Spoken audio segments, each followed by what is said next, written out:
Now for one of the greatest mysteries in magical history. In 1936, a gentleman invented and had constructed a fabulous escape mystery. And he wrote to me about it and said that he still owned the prop. Now, that was 1936. It's quite a while ago now. And I'm very honored that he should lend me this great trick. And tonight I'm very, very honored because he's sitting in the audience. A nice round of applause for George Grimmond.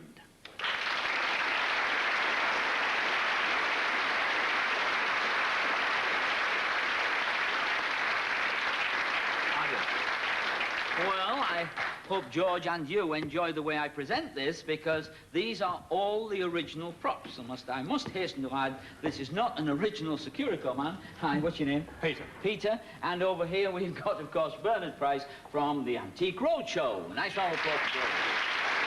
Come close, fellows.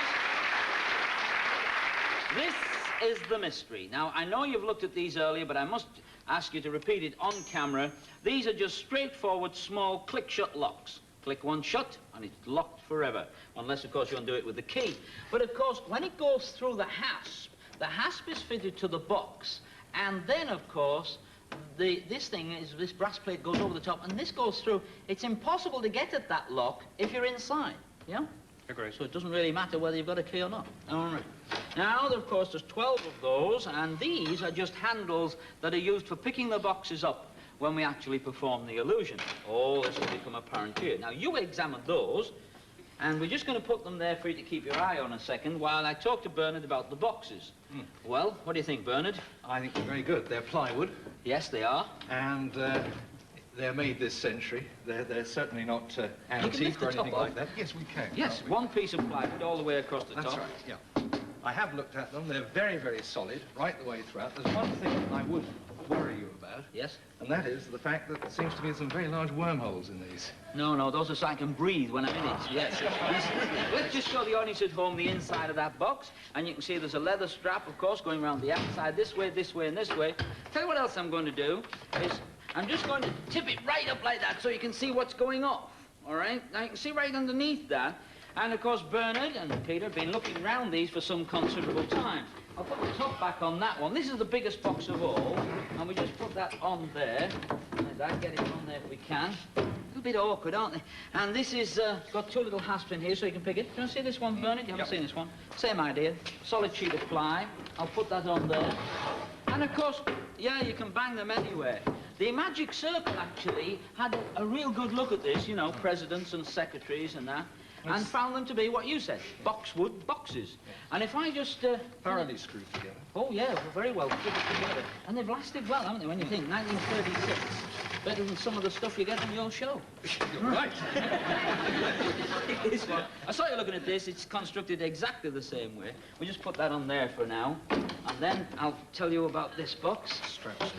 Yeah, straps everywhere. I mean, it's just, once you're in there, they just would appear to be absolutely no way out at all. Okay? Yeah. Now, what we do... brass fittings, too. Not nice. Yeah. No, yeah. It's sort of got a military look. Yes, it is, although, you know, I would suspect that they just originally were packing cases. No need to put the tops back on, Bernard. No. What I want you to do is just stand back over there while I explain. Yeah. If you see, over here you have a special view. When the whole thing's constructed, right back in this corner, Bernard, if you come over here, you'll be able to see around the back of the cabinet. Right. This is important because I go in that box, which goes in that box, which goes in that box, which goes on top of this table, which then the audience here can see right underneath it, so no one can get in there to help. And if you go back in that corner as well, Peter, you'll be able to see right round when what is in fact the original cabinet, but we put new curtains on it, will be lifted around the boxes while I try to get out. Now, obviously, to get out in this rig would be a bit silly, so what I'm going to do is just take off my coat. Thank you, Debbie. And you can have the shoes as well. I think I'll need every bit of space, because I suspect, although I'm only little, I might be a little bit bigger than Mr. Grimmond. Now, when I get in here, I hope you can see this, it's a very tiny box. So I won't be able to talk anymore. I'm going to hand the show over now to my friend from America. Welcome back, Peter Pitt. Well, the nature of illusion of escape is very dangerous. What if something goes wrong? I mean, I'm serious. I leave the whole show to you. Feel sorry for me? I'm going to get in. Well, in that case, I better get some assistance. Debbie and the boys?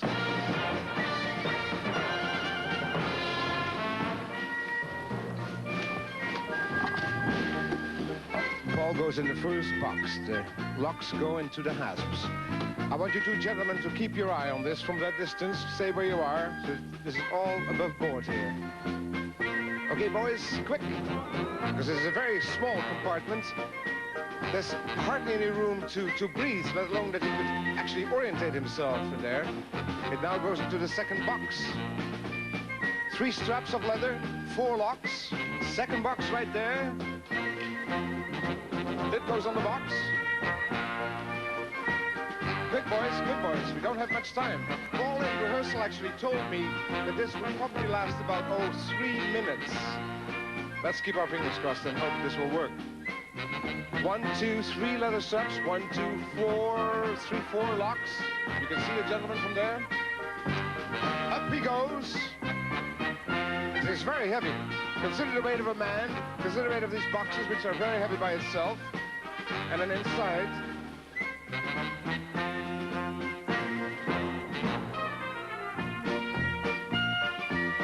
there he goes into the third box.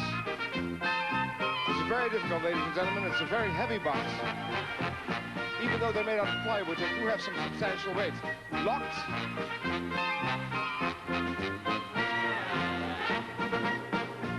Third box goes in, third lid goes on, the hasps. Okay, boys, because time is running short. He's in there now for, I would say, about 50 seconds, wouldn't you? Gentlemen, you see the locks, you see the straps? Stay there, stay there.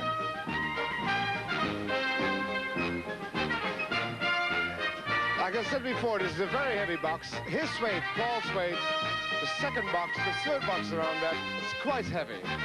There it is, right on our podium. Now the tent goes around. Now imagine, he's been in there for about 50 seconds or so, and as he said, about 3 minutes in total would be the estimated time. There goes the box. He's in this box, in the second box, in the third box, in this thing. Boys, close the curtain. You've kept your eye on this, sir. Mrs. Security's man is over there. We can look all the way under this. Watch the trapeze coming from the top over there. Go inside the tent, ladies and gentlemen.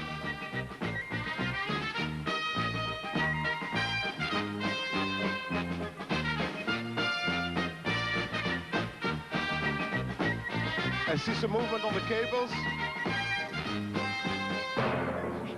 Ladies and gentlemen, your host, Paul Daniels.